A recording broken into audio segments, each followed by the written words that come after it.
അവരുടെ ജീവിതം നമ്മുടെ ജീവിതത്തിലുണ്ടോ? പരിശുദ്ധ റബീഉൽ അവ്വൽ മാസം നമ്മൾ ഇന്ന് വിട പറയാൻ പോവാണ്.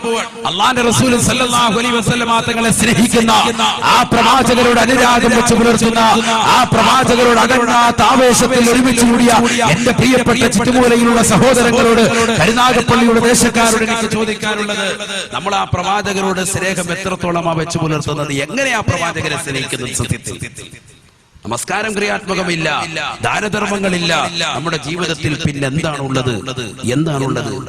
ഒന്ന് മാത്രമുണ്ട്, ഉറക്കെ പറയാൻ, ആ പ്രവാചകനോടുള്ള സ്നേഹം. ഇല്ലേ? നമുക്കില്ലേ? എന്താ ഒന്ന് ഉറക്കെ പറഞ്ഞോടെ? ഇൻഷാ അല്ലാഹ് അല്ലാഹുവിന്റെ റസൂലിനെ സ്നേഹിക്കുന്നു നമ്മുടെ ഈ സദസ്സ്. റസൂലുള്ളയോടുള്ള സ്നേഹം കൊണ്ടെങ്കിലും അല്ലാഹു നമ്മളെ രക്ഷപ്പെടുത്തട്ടെ. ഒരു സഹാബി വന്നിട്ട് പറഞ്ഞു, നബിയെ, ഖിയാമത്ത് നാൾ എപ്പോഴാണെന്ന് റസൂലുള്ളയോട് ചോദിച്ചപ്പോൾ അല്ലാഹുവിന്റെ റസൂൽ ചോദിച്ചു, നീ എന്താ അതിനു വേണ്ടി തയ്യാർ ചെയ്തത്? മാദാ അഅദത ലഹാ, ഖിയാമത്ത് നാൾ എപ്പോഴാണ്, അതിന്റെ ഡേറ്റ് എപ്പോഴാണെന്ന് ചോദിക്കാം. അതിന്റെ അടയാളങ്ങളൊക്കെ പറഞ്ഞുകൊണ്ട് വഅദ് പറയുവാണ് നമ്മൾ.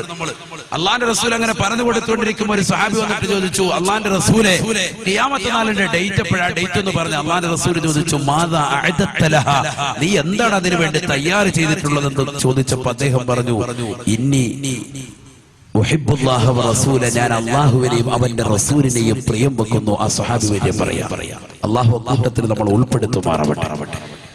ഞാൻ എന്റെ നമസ്കാരങ്ങൾ കൃത്യമായി കൊണ്ടുപോകുന്നുണ്ട്, നോമ്പ് പിടിക്കുന്നുണ്ട്, സക്കാത്തുകൾ കൊടുക്കുന്നുണ്ട്, ഹജ്ജ് ഞാൻ ചെയ്തിട്ടുണ്ട്. പക്ഷേ അതോടൊപ്പം തന്നെ ഞാൻ ആദ്യം കൊണ്ടു നടക്കുന്നത് ഒന്ന് മാത്രമേ ഉള്ളൂ, അല്ലാഹുവിനോടും അവന്റെ പ്രിയപ്പെട്ട പ്രവാചകനാകുന്ന മുഹമ്മദ് റസൂലുള്ളാഹി സല്ലല്ലാഹു അലൈഹി വസല്ലമ തങ്ങളോടുള്ള അടങ്ങാത്ത സ്നേഹമാണ്, അടങ്ങാത്ത താല്പര്യമാണ് എന്ന് പറഞ്ഞപ്പോ അല്ലാഹുവിന്റെ റസൂൽ സല്ലല്ലാഹു അലൈഹി വസല്ലമ തങ്ങൾ പറഞ്ഞു, അൻത മഅമൻ അഹബ്ബ മഹ്ബബത, നീ ആരെ ഇഷ്ടപ്പെട്ടോ, ആരെ താല്പര്യം വെച്ചോ അവരോടൊപ്പമാണ് നീ എന്ന് മുഹമ്മദ് റസൂലുള്ളാഹി സല്ലല്ലാഹു അലൈഹി വസല്ലം. അല്ലാഹു അതോടൊപ്പം നമുക്ക് നൽകി അനുഗ്രഹിക്കുമാറാവട്ടെ.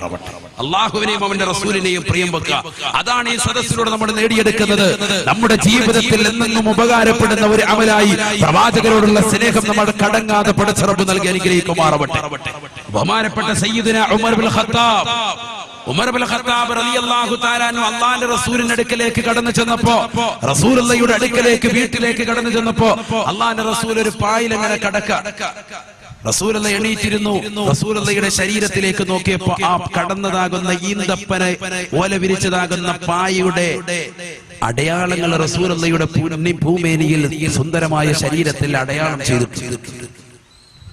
നമുക്കറിയാം, പഴയ പാവിരിച്ചു കിടക്കുന്ന ഒരു സമ്പ്രദായം പഴയ തലമുറക്കാർക്കറിയാം. ആ പായിൽ നെഴിയിക്കും അതിന്റെ അടയാളങ്ങൾ ശരീരത്തിൽ പതിഞ്ഞിരുന്നു. ഹബീബായ റസൂലുള്ളാഹി സല്ലല്ലാഹു അലൈഹി വസല്ലം പട്ടുമത്ത പ്രവാചകർ സല്ലല്ലാഹു അലൈഹി വസല്ലം തങ്ങൾക്കില്ല. അല്ലാഹുവിന്റെ റസൂൽ സല്ലല്ലാഹു അലൈഹി വസല്ലം തങ്ങൾ അങ്ങനെ തെറ്റിദ്ധരിച്ചവർ, ദുനിയാവിന്റേതാകുന്ന പർദീസയിൽ വിരാജിച്ച ഒരു വ്യക്തിത്വമാണ് അഷ്റഫുൽ ഖൽഖ് മുഹമ്മദ് റസൂലുള്ളാഹി സല്ലല്ലാഹു അലൈഹി വസല്ലം തങ്ങൾ എന്ന് കരുതിയവർക്ക് തെറ്റുപറ്റി. റസൂലുള്ളാഹി സല്ലല്ലാഹു അലൈഹി വസല്ലം തങ്ങൾ എണീറ്റിരുന്നു. ഹഫ്സ ബീബി റളിയല്ലാഹു തആലയുടെ വീട്ടിലുള്ളത് അല്ലാഹുവിന്റെ റസൂലിന്റെ പ്രിയപ്പെട്ട ഭാര്യയാണ്, ഉമർ ഇബ്നുൽ ഖത്താബ് തങ്ങളുടെ മകളാണ്. അതുകൊണ്ട് തന്നെ അടുക്കളയിലേക്ക് ബഹുമാനപ്പെട്ട ഉമർ ഇബ്നുൽ ഖത്താബ് തങ്ങൾ പോയി നോക്കി. അടുക്കളയിൽ പോയി നോക്കിയപ്പോ അവിടെ കാണാൻ കഴിയുന്ന തൊലി ഗോതമ്പിന്റെ അല്പം റൊട്ടി മാത്രമാണ് കാണുന്നത്. ഏതാനും അല്പം തൊലി ഗോതമ്പ് മാത്രമായാണ് ഇവിടുന്ന് കാണുന്നത്. ഇത് കണ്ടുകൊണ്ട് കരഞ്ഞുകൊണ്ട് മഹാനായ ഉമർ ഇബ്നുൽ ഖത്താബ് റളിയല്ലാഹു തആല അൻഹു അല്ലാഹുവിന്റെ റസൂലിനോട് വന്നിട്ട് ചോദിച്ചു, യാ റസൂലല്ലാഹ്, കിസ്റാ وكيسر ينامان على فراش حرير وأنت رسول الله. ഹബീബായ നബി സല്ലല്ലാഹു അലൈഹി വസല്ലമ തങ്ങളെ കിസ്റയുടെയും കൈസറിന്റെയും കോട്ടകൊട്ടകങ്ങൾ പിടിച്ചടക്കിയതാകുന്ന ആളുകൾ സുന്ദരമായിട്ട് കഴിയുകയാണ്. ക്രൈസ്തവരാകുന്ന ആളുകൾ സന്തോഷത്തോടുകൂടി കഴിയുകയാണ്. അവർക്ക് എത്ര റാഹത്തായ ജീവിതമാണ് നബിയെ. അവർ പട്ടുമെത്തയിലാണല്ലോ വസിക്കുന്നത് നബിയെ. വഅൻത റസൂലുള്ളാഹ് വഅൻത റസൂലുള്ളാഹ്. അവിടുന്ന് കാരുണ്യത്തിന്റെ കരസ്പർശം കൊണ്ട് മാലോകരുടെ മനതലങ്ങളെ മദീനയിലേക്ക് മാടി വിളിക്കുന്നവരല്ലയോ? അവിടുത്തെ അവസ്ഥ ഇതാണ്. പട്ടുമെത്ത് അവിടുത്തേക്കില്ല, കഴിക്കാൻ ഭക്ഷണമില്ല, കുടിക്കാൻ കുടിനീരുകളില്ല. എന്തൊരു ദാരിദ്ര്യമാണ്, ദാരിദ്ര്യമാ. ഇതങ്ങോട് പറഞ്ഞുകൊണ്ട് ബഹുമാനപ്പെട്ട ഉമർ ഇബ്നുൽ ഖത്താബ് റളിയല്ലാഹു തആല അൻഹു അല്ലാഹുവിന്റെ റസൂലിന്റെ മുന്നിൽ വെച്ചുകൊണ്ട് പൊട്ടിക്കരഞ്ഞുകൊണ്ടിരിക്കുമ്പോ റസൂലുള്ളാഹി തോളോട് കൈ ചേർത്ത് വെച്ചുകൊണ്ട് പറയുകയാ, യാ ഉമറോ, അല്ലയോ ഉമറേ, ഉമറേ, ഉലൈക ഖൗമൻ ഉജ്ജിലത ലഹും ദുനിയാ. ഈ ഭൗതികമാകുന്ന ജീവിതമാണ് അല്ലാഹു സുബ്ഹാനഹു വ തആല അവർക്ക് നൽകിയിട്ടുള്ളത്. അവർക്ക് അല്ലാഹു സുബ്ഹാനഹു വ തആല കൊടുത്തിട്ടുള്ളത് ദുനിയവിയായ ജീവിതമാണ്, ജീവിതമാണ്. കിസ്റയുടെയും കൈസറിന്റെയും രാജാക്കന്മാർക്ക് പളപളപ്പിൽ വിരാജിക്കുന്നതാകുന്ന വ്യക്തികൾക്ക് അല്ലാഹു സുബ്ഹാനഹു വ തആല കൊടുത്തിട്ടുള്ളത് ഈ ദുനിയാവ് മാത്രമാണ്, ദുനിയാവ് മാത്രമാണ്. വലനൽ ആഖിറ, വലനൽ ആഖിറ, നമുക്ക് ആഖിറത്തിലെ വിജയമാണ് വേണ്ടതെന്ന് സയ്യിദുനാ റസൂലുള്ളാഹി. എന്റെ ശബ്ദം ശ്രവിക്കുന്ന പ്രിയപ്പെട്ട സഹോദരങ്ങളെ, എന്റെ പ്രിയപ്പെട്ട ഉമ്മമാരെ, നമ്മുടെ വീട്ടിലേക്ക് വാപ്പ കൊണ്ടുവരുന്നതാകുന്ന ആഹാരങ്ങൾ, നമ്മുടെ പ്രിയപ്പെട്ട ഭർത്താക്കന്മാർ കൊണ്ടുവരുന്ന പൊതികൾ കണ്ടിട്ട് അവരെ നമ്മൾ സ്നേഹിക്കരുതേ, സ്നേഹിക്കരുതേ. പാവപ്പെട്ട ഉപ്പ പ്രവാസ ലോകത്ത് കഷ്ടപ്പെടുകയാണ്, നമുക്ക് വേണ്ടിയാണ് അന്നം തേടി പോയിട്ടുള്ളത്. നമ്മുടെ പ്രിയപ്പെട്ട ഭർത്താവ് നമുക്ക് വേണ്ടിയാണ് കഷ്ടപ്പെടുന്നത്. ആ ഭർത്താവിനെ നമ്മൾ മറക്കരുതേ പെണ്ണെ. ആ ഭർത്താവ് കൊണ്ടുവരുന്ന എന്ത് വസ്തുക്കളായാലും സ്നേഹത്തോടുകൂടി എടുക്കണേ, കഴിയണേ. ഇന്ന് ഭൗതികമാകുന്ന ജീവിത ചുറ്റുവട്ടത്തിൽ കരുനാഗപ്പള്ളിയിൽ തന്നെ 17കാരിയാകുന്ന സഹോദരി കഴിഞ്ഞ ദിവസം ഒളിച്ചോടിയ വാർത്ത ഇന്ന് എല്ലാ പത്രമാധ്യമങ്ങളിലൂടെ നമ്മൾ കേട്ടറിഞ്ഞതാണ്. എന്റെ പ്രിയപ്പെട്ട സഹോദരങ്ങളെ, 17ന്റെ നിറകുടകളാകുന്ന സഹോദരിമാര്, പ്രസ്തുവിനെ വിളിക്കുന്നതാകുന്ന സഹോദരിമാര് സ്വന്തം ബാപ്പയെ ഉമ്മയെ മറന്നിട്ട്, സ്വന്തം സഹോദരങ്ങളെയും കൂടപ്പിറപ്പിനെയും മറന്നിട്ട് ഇന്നലെ കണ്ടതാകുന്ന കാമുകന്മാരോടൊപ്പം ഇതര സമുദായത്തിലെ ചെറുപ്പക്കാരോടൊപ്പം ഒളിച്ചോടിക്കൊണ്ടിരിക്കുന്ന ഈ കലുഷിതമാകുന്ന അന്തരീക്ഷത്തിൽ നമ്മുടെ വാപ്പയും ഉമ്മയോടുള്ള ബാധ്യതകൾ മറക്കരുതേ, മറക്കരുതേ.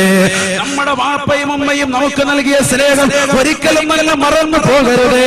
പെങ്ങളെ, പെങ്ങളെ, 18 വയസ്സ് വരെ നിന്റെ ജീവിതം മുഴുവനും ഏറ്റെടുത്തതാകുന്ന നിന്റെ വാപ്പ, ആ വാപ്പയുടെ സ്നേഹം നീ അറിയാതെ പോകരുതേ.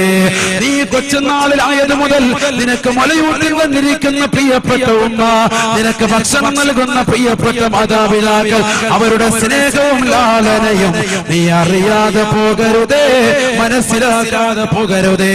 ഇന്നലെ കണ്ട കാമുകന്റെ ബൈക്കിന്റെ പിന്നാമ്പുറത്ത് കയറിയിട്ട് നിന്റെ പ്രിയപ്പെട്ടതാകുന്ന മാതാപിതാക്കളെ കരിവാരിത്തേക്കുന്ന അവസരത്തിൽ മോശപ്പെട്ടതാകുന്ന തലത്തിലേക്ക് നിന്റെ ജീവിതത്തെ കൊണ്ടുപോയി അവസാനം കോടതി വരാന്തയിലേക്ക് എത്തി.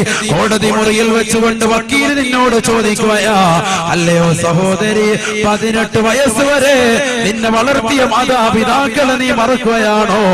ഇന്നലെ കണ്ട സഹോദരനെയാണോ നിനക്ക് വേണ്ടത്? അഭിഭാഷകന്റെ മനസ്സിൽ തിറക്കുന്ന ചോദ്യത്തിന് മുന്നിൽ പോലും പതറാതെ ചിതറാതെ മോശപ്പെട്ടതാകുന്ന വാക്ക് പറഞ്ഞുകൊണ്ട് ഈ വാപ്പയും ഉമ്മയും എന്നെ സ്നേഹിച്ചിട്ടില്ല, ഇവരെന്നോട് സ്നേഹം വെച്ചിട്ടില്ല എന്ന് പറഞ്ഞുകൊണ്ട് അല്ലാഹുവിന്റെ ഖുർആനിനെ തെറിവിളിച്ചുകൊണ്ട് പരിശുദ്ധ ഹദീസുകളെ മാറ്റിവെച്ചുകൊണ്ട് ആ വാപ്പയും ഉമ്മയെ മറന്നുകൊണ്ട് ചെറുപ്പക്കാരന്റെ കൂടെ ഇറങ്ങിപ്പോകുന്ന പെങ്ങളെ, ഈ ദുന്യവിയായ ജീവിതം മാത്രമല്ല, നിനക്കൊരു പാരത്രിക ജീവിതമുണ്ട്, ഓർക്കണേ.